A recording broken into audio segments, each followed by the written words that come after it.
Yıllar önce çekip geldim, nalet olası gurbete. Hayalimde güzel köyüm, öleceğim bu hasretle. Bilmem nasıl bir belaymış, düşüp gitmedi yakamdan. Ana baba tek sevdaymış, hepsi yok oldu arkamda.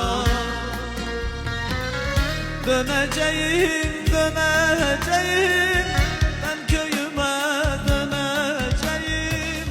Bize göre değil gurbet, bu hasretle öleceğim.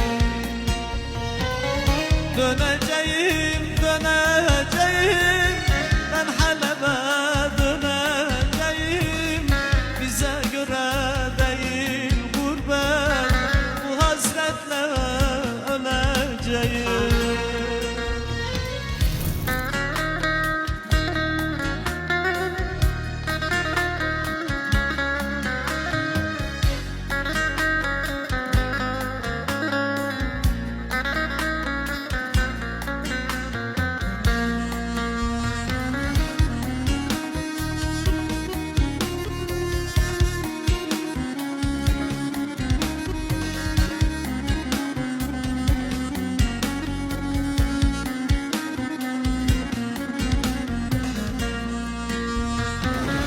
Bedirşan'ım bir başkadır, köyün tozlu yolları. Boşuna gurbete verdik ömürden güzel yılları.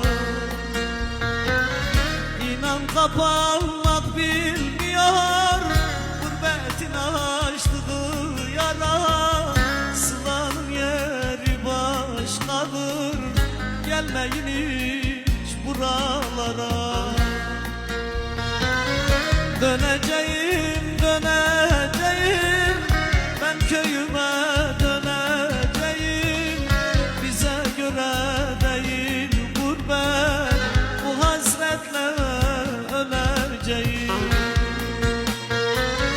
Döneceğim, döneceğim, ben Halep'e döneceğim. Bize göre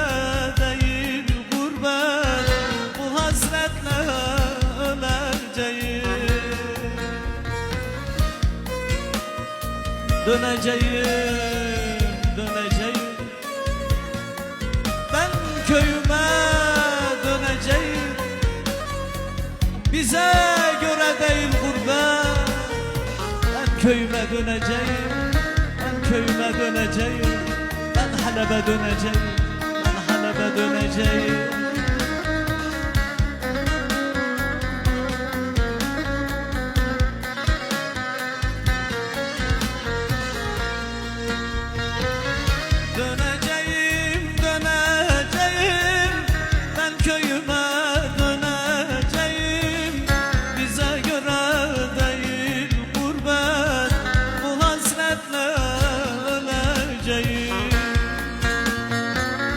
Döneceğim, döneceğim, ben Halep'e döneceğim. Bize göre değil gurbet, bu hasretle